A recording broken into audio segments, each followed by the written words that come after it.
Yeah. Okay.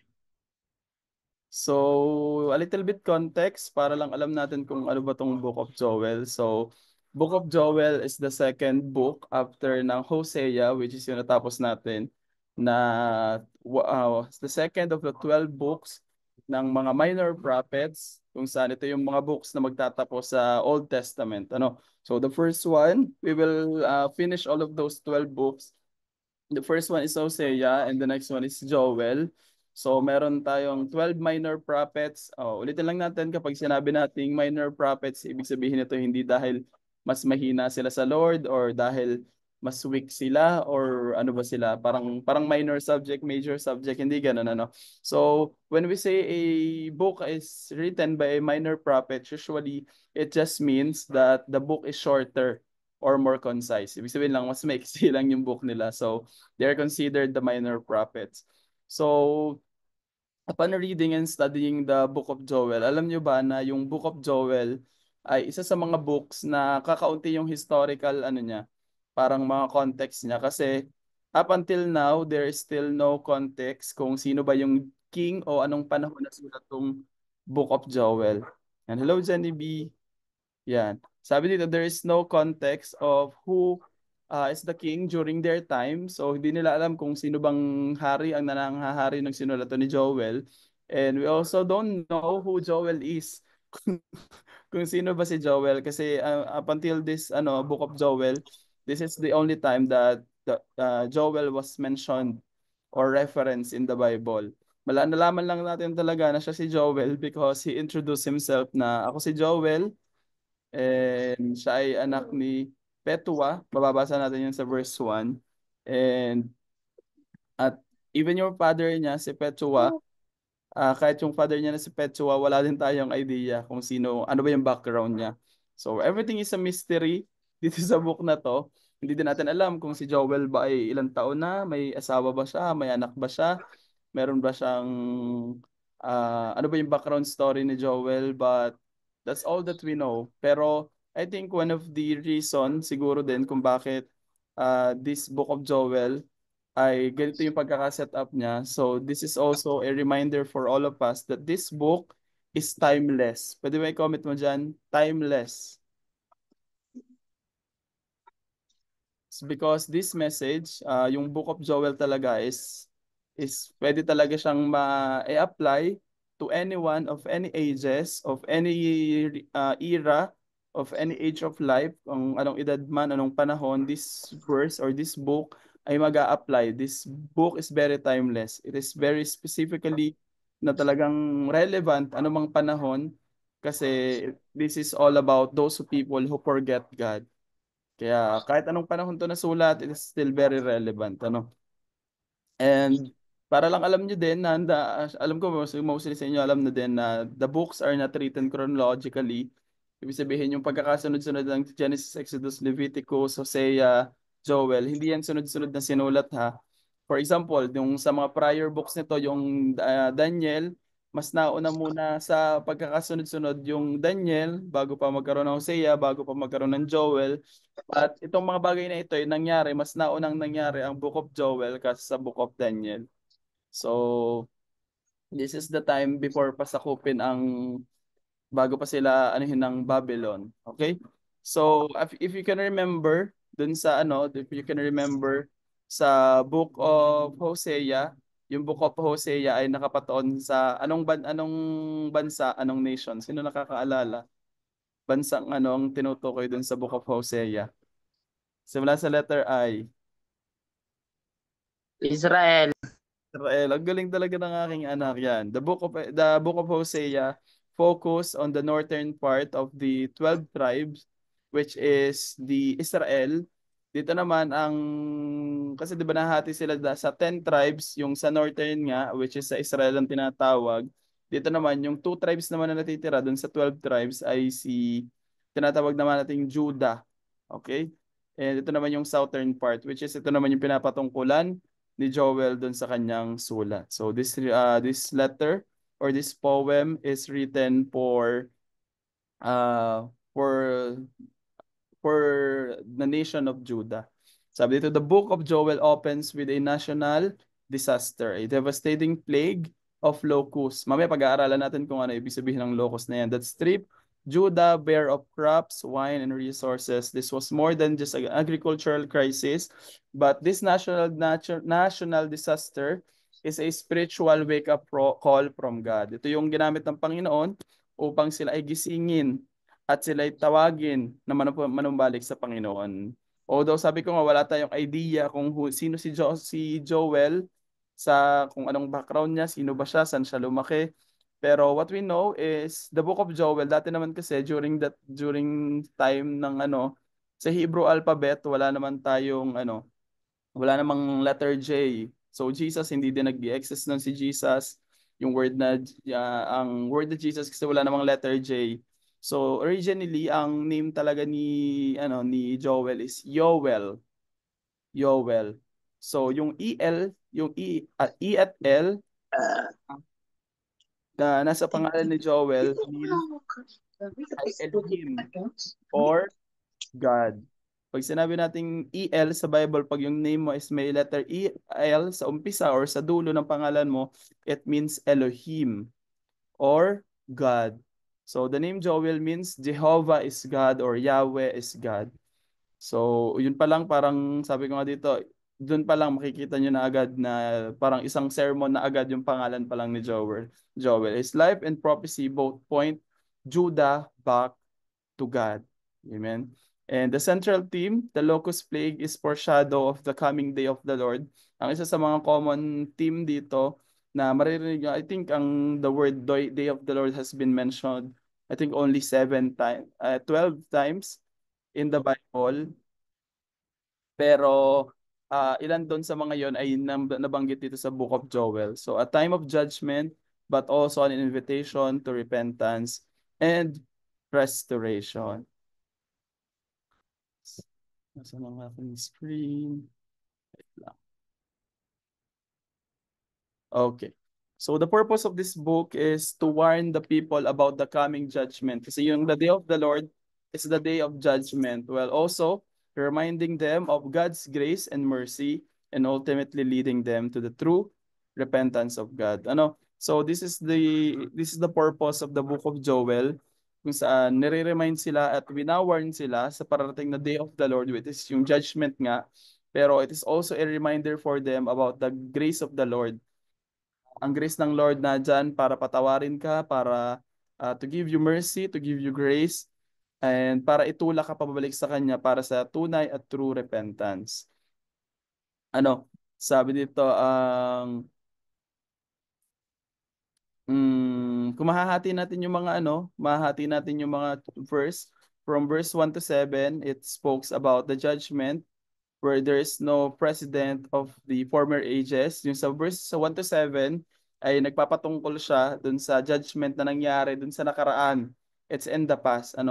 Sa verse 8 to 13 naman, all sorts of people sharing the calamity are called upon to lament it. Pag sinabing lament or lament, it means to parang ipagdusa nila yon or ang tawag dun sa parang magkaroon ka ng kalungkutan dun sa nangyayari. And dun sa verse 14 to 20 naman, they are directed to look upon God in their lamentation and to humble themselves before God. So the first one, yung 1 to 7, patungkol sa sinasabi sa kanila na ito yung nangyari noong nakaraan. These are the plagues na nangyari. Pangalawa naman, sinasabi sa kanilang malungkot kayo or ano bang panaghoy sa iba pang word sa panaghoy. Parang, alam niyo pag namatayan, yung anong ginagawa nga pag namatayan kayo, parang paglamayan nyo yung mangyayari. And sa third part naman, which is verse 14 to 20, nakatungkol naman siya sa pagtuturo ng Panginoon sa kanila that you can go back to me, i-humble nyo lang yung mga sarili nyo sa harapan ko. So, we can see in the book of Joel, yung chapter 1, 2, 3, this is about the past, the present, and the future. And this chapter 1, specifically, it talks about the past.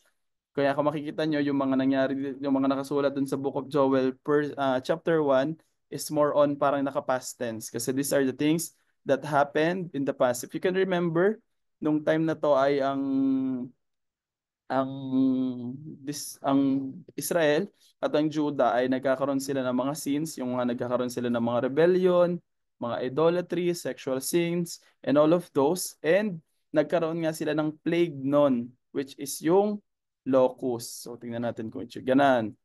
Ito yung example ng locust, pero this one is nangyari siya noong 1915. Hindi ito yung tinutukoy din sa Bible, but this is just an example kung ano yung itsura ng plague na nangyayari. So yan, merong mga parang mga grasshopper, parang mga sikada, but yan ang itsura niya. And if you can see here, dun sa screen natin, balik natin yung sa kanina. Ganun ang itsura ng mga locust. Yan yung locust na tinatawag. And ganoon siya kadami. And alam niyo ba habang pinag-aaralan ko siya, yung mga ganang locust, sobrang grabe sila sobrang invasive nila na kaya nilang kumain. Kuwari may baby, kaya nilang kainin yung mga laman loob ng bata. Ganun sila ka-invasive. And makikita natin dito, this was before itong tree na to. This was before the locust, invasion ng locust, and this is the after. So makikita mo talaga kung ano yung effect niya, ano. And as you can see, parang titingnan mo, bakit kaya itong mga bagay na to ay nangyayari? What is the reason for this? Meron bang sinabi ang Panginoon tungkol dito sa mga locust na to or sa invasion ng mga locust na to? Pero actually, the book of the Bible already talk about this. Ang sinabi na agad to ng Bible nung unang-una pa lang. If we look back sa Deuteronomy 28, pwede natin diyan mabasa yung sa Book of Deuteronomy specifically sa chapter 8, makikita natin diyan kung saan sinasabi ng Panginoon that when you obey the law, kapag sinundan mo yung batas, ito yung mga blessings na matatanggap mo. Nakalista din yung mga blessings na matatanggap mo. And also, in the book o sa Deuteronomy din, is makikita din natin na kapag hindi ka naman nag-obey sa law, if you are disobedient with God, ito naman yung mga parusa na mangyayari sa iyo. And isa nga sa mga nakasulat doon, if we'll read sa Deuteronomy 28, 38 sabi, maghasik ka ng maraming binhi sa bukid, ngunit kaunti lamang ang aanihin sapagkat kakainin iyon ng mga balang. Yung balang dyan is also locust. At ang lahat ng punong kahoy at mga bungay sa iyong lupain ay pupuksain ng mga balang. Ang tinutukoy niya dito na kapag ka daw you disobey the Lord, ito ang magiging mangyayari sa iyo. So we can read from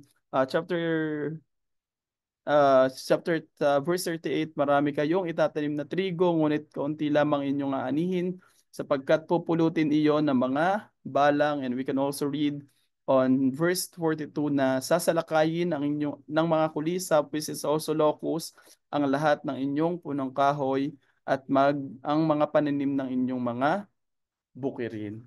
So from the get-go, from the beginning, we can also determine na kung ano yung nangyayari sa kung ano yung nangyayari sa Judah or nangyayari dun sa nakaraan, nangyari dun sa yung invasion ng mga locust sa kanila, this is a direct reminder from the Lord na parang warning sa kanila. Kaya nga alam nyo, pag sinasabi ko sa inyo, ang warning lang Lord ay hindi siya pahina ng pahina. Na parang kapag winarningan ka ng Lord na wag mong gawin yung isang bagay, akala natin ay pagka in-ignore natin si Lord ay makakalimutan niya na kung ano yung pinaparemind niya sa atin. Pero ang Panginoon na hindi ganon. Para siyang alarm clock na kahit patayin mo, nabubuhay ng nabubuhay. And usually, nag-escalate yung mga bagay na to. Kumbaga, akala yung dahil iniiwasan mo nung una, hindi mo ako mapansin habang sinasabi ng Lord sa iyo. Hindi mo ako mapansin nung una ha. Itong may isa pa akong reminder sa iyo na hindi mo matatakasan. Ngayon, tinakasan mo ulit yung sinasabi niya sa iyo. O ito na naman ang another reminder sa iyo. Hindi kanya titigilan until you obey. Hindi kanya titigilan until you listen. The Lord doesn't change His mind. Akala nyo ba dahil sa kakulitan natin ay magbabago ang isip ng Panginoon na ay ang kulit naman ito, wag na nga. Hindi ganoon ng Panginoon. He is very determined. And isa sa mga way ng Lord to remind them of their disobedience, one way of the Lord sa kanilang disobedience ay ito ngang invasion ng mga locust.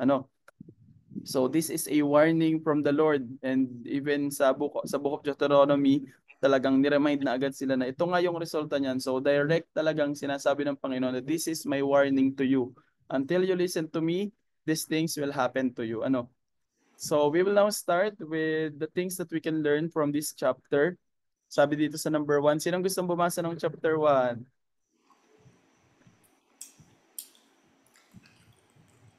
Hello po, Sister Ivy. Yan, si Ate Arlene. Sige ba, basahin natin yung chapter 1. Ano daw yung lesson dun sa chapter 1?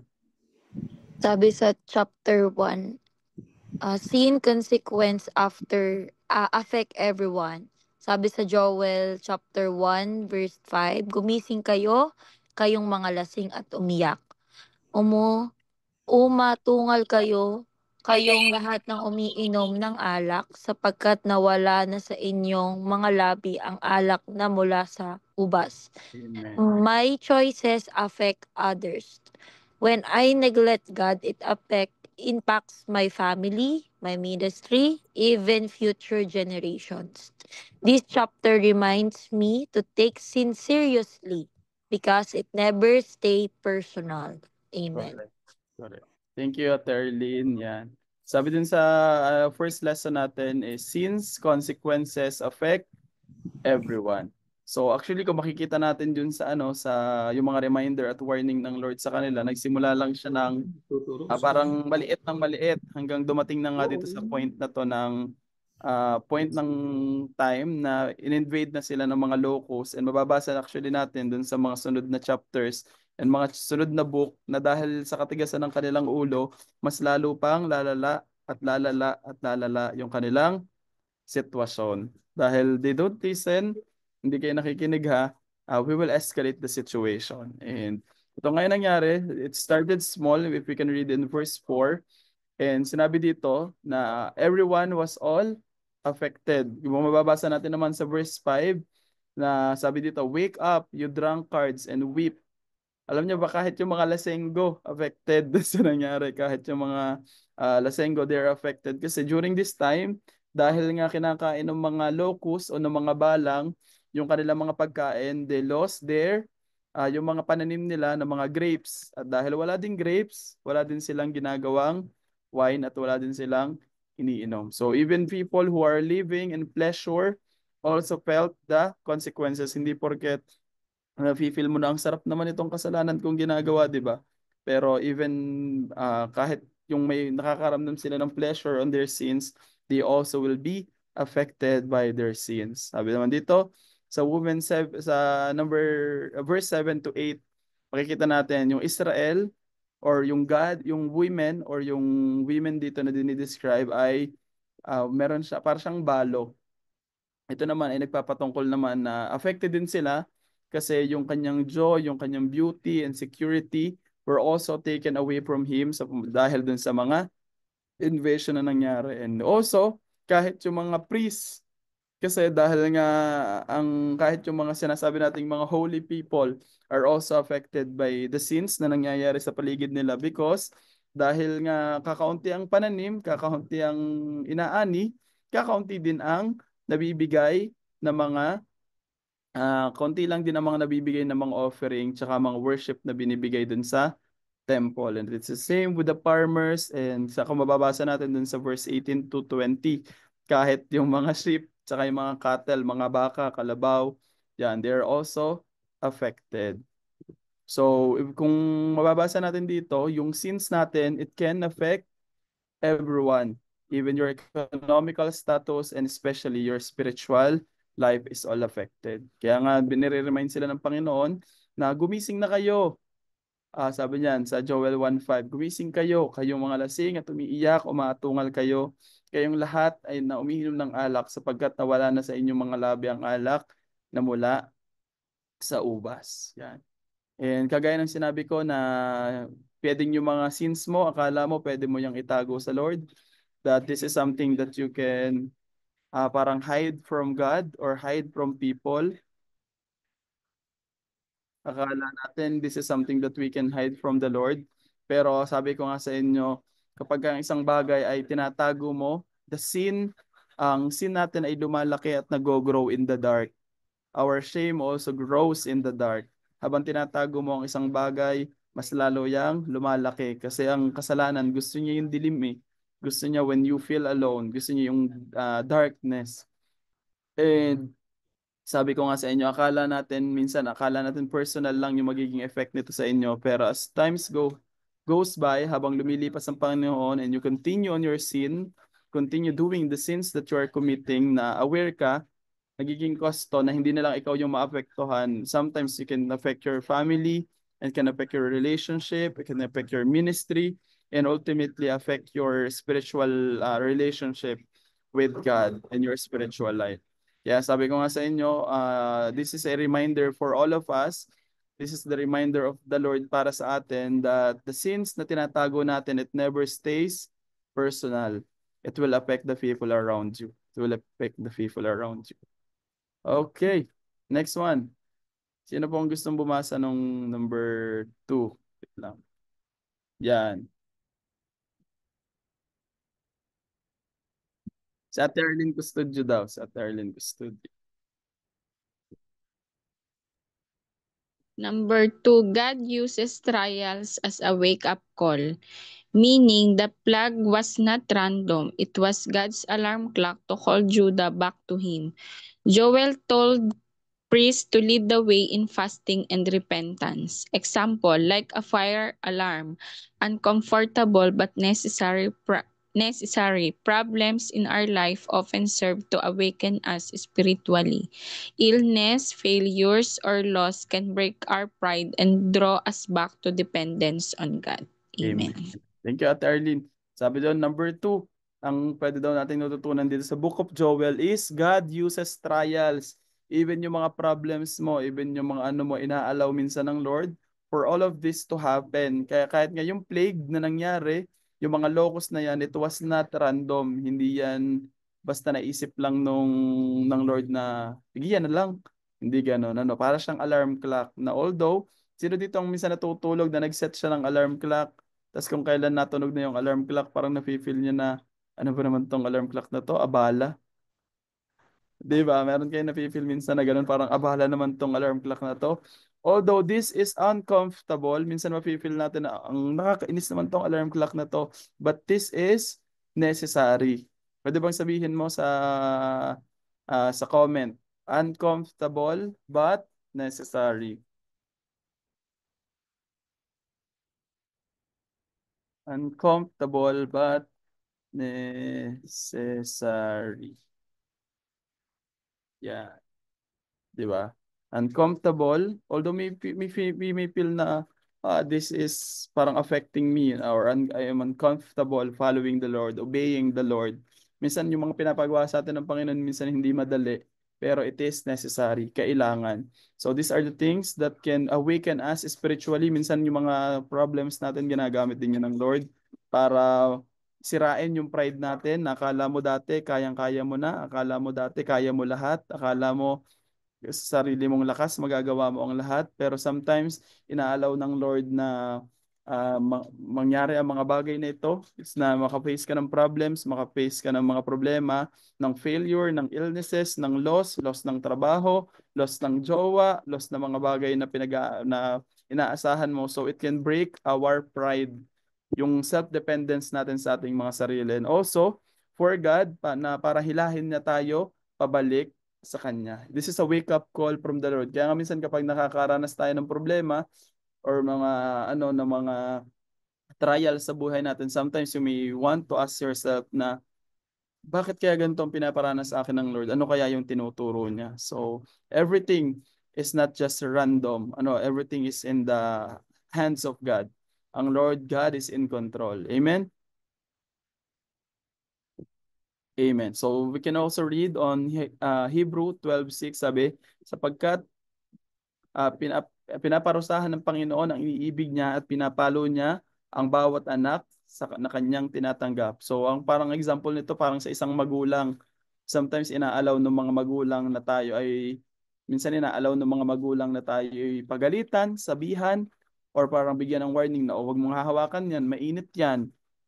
'Di ba? Sometimes dumadanas tayo minsan ng parang tinetest tayo minsan ng mga magulang natin o minsan pinaparusahan tayo o dinidisipline tayo ng mga magulang natin. It doesn't mean na hindi ka mahal ng magulang mo, but ito ay pagpapakita na He cares for you, na He cares for you and ikaw ay dinidisiplina niya lang. And this is the same thing with us. Sometimes yung pamamalo sa atin o pagsasabi sa atin can be uncomfortable, but this is necessary.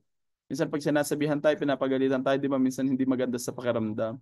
Pero we should be thankful for those people who corrects us kasi sila yung naglilid sa atin sa kung ano yung tama. Amen ba?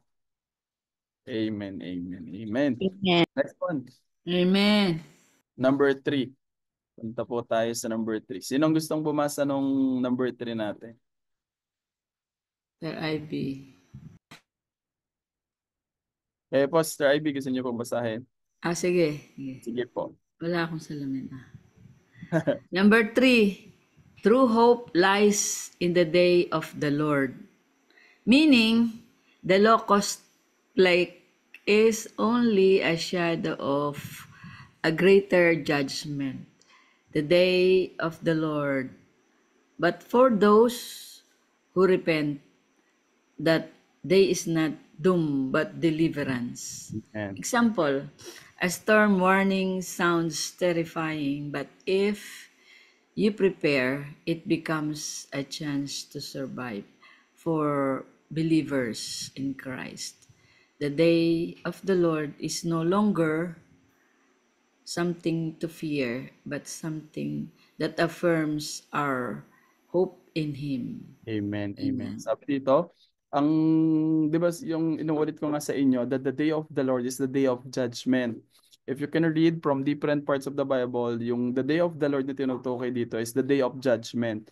Pero alam nyo ba na if you repent to God, if you go back to God, there's nothing to fear about the judgment of the Lord. Amen. Kaya nga kapag sinasabi, pag pinag-uusapan natin yung kahit yung afterlife, yung buhay natin sa after nating mamatay, bakit hindi tayo natatakot? Because we know that we have something to hope for. We know that our sins are forgiven. Narinig niyo ba ako? Okay lang ba? Si Ate Eva daw parang putol-putol sa kanya. Amen. O yan. Amen. Baka Yan. may na-signal mo, Eva. Oo nga. Pwede ate, exit ka muna, tas balik ka na lang ulit. Yan. So yon, sabi ko nga ang day of the Lord, the day of the Lord is not something that we should fear. Kasi 'di ba pagka kunwari yung uh, ikaw ay true believers of God, if you repent of your sins and ikaw ay talagang follower ng Lord, wala kang dapat ikatakot because you know that the Lord has forgiven all of your sins. Amen. Kaya kahit pag pinag-uusapan natin ang hell o pinag-uusapan natin ang impyerno, hindi tayo natatakot kasi alam mo na ang Panginoon na ang nagbayad ng iyong mga kasalanan. Amen? And also, alam niyo ba na this book of Joel is also very prophetic kasi the book of Joel will also talk about the future redemption na gagawin sa atin ng Panginoon, which is sa pamagitan ni Jesus Christ. Na yung day of the Lord is something that we should not fear. Hindi tayo dapat matakot na yun na paparating ang judgment ng Lord, na tayo i-judge na ng Lord. Pero if you repent, there's nothing to worry about. If you are believers of Christ, if you believe that Christ has paid all of your sins, ang Lord ay gracious. He is a merciful God who will forgive you of all of your sins. Saka ang kabaliktaran nga dapat, instead na tayo magkaroon ng takot, dapat magkaroon tayo ng hope kasi the day of the Lord affirms us of the hope that is coming our ways o the good things na prepare sa atin ng Panginoon. Kasi ang kala kasi ng iba, pag sinabi natin judgment, hindi lang naman sinabing judgment ay laging negative eh. Judgment can be also positive. Di ba? Pagka ang judgment sa iyo ay maganda, ito ang judgment ko kay ang judgment ko kay Almini ay maganda, kay Genevieve ay maganda kasi siya ay follower ng Lord. Ang judgment ko para kay Sister Ivy ay maganda at ito ang instead na parusa, ang binibigay naman sa kanila ay reward. Instead of punishment, what you will receive in the day of judgment is reward, not because of what you have done, not because of the actions that you made, not because of your own good works, but now because we are now in the New Testament, in the new covenant of grace, we do not fear the day of the Lord, the judgment of the Lord, because we know that all the sins that we made, all the sins that we committed, has been paid by the blood of our Lord Jesus Christ. Amen? Amen. Kaya nga dapat hindi ka matakot. Parang kagaya niyan. Di ba pagka minsan may mga warning sa atin yung mga signal number 1, signal number 2. It may feel na nakakatakot yun kapag hindi ka lang handa. Di ba? Amen. Nakakatakot lang isang bagay kapag hindi ka handa. Pero kaya nga itong ang nangyayari dito sa Book of Joel, they are being reminded and warned ng ilang beses, winawarningan sila ng ilang beses na you can still turn back to God.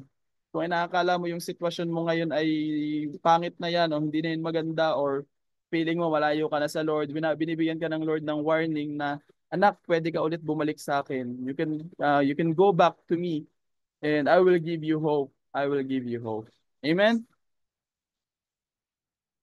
Amen, Amen. amen, amen. And now we will go to the conclusion. This is the summary. Sabi dito, this chapter reminds us that our struggle and losses can become the very place where God calls us back and restores us and points us to the ultimate hope found in Jesus Christ. Amen? Minsan nakala natin yung mga bagay na nangyayari sa atin, yung mga struggles, yung mga losses natin, mga failures natin. Minsan iniisip natin na pinaparusahan ba ako ng Lord o nangyayari ba to sa akin dahil galit ang Lord sa akin? Pero hindi. Sometimes those things are happening in your life because ikaw ay tinatawag ng Panginoon muli na bumalik ka sa Kanya or to restore you or to lead you back to Jesus Christ. Amen. Minsan kahit yung mga negative, pwedeng gamitan ng Lord para maging positive ang maging epekto sa buhay mo. And magandang reminder to sa bawat isa na if you are for God, there's nothing to fear about. Ang dapat maramdaman mo when you are in the Lord Jesus Christ is hindi fear of the judgment, but it is the hope na ginawa at prepare para sa iyo ng Panginoon. Amen? Amen, amen. So yun po, thank you so much sa inyong lahat. Napakabuti ng Panginoon dahil tayo nakapagsimula na naman ng another book where unti-unti matatapos natin lahat ng mga books din sa Bible. Pero that's the summary of Joel chapter 1. And tomorrow itutuloy po natin yung Joel chapter 2 natin.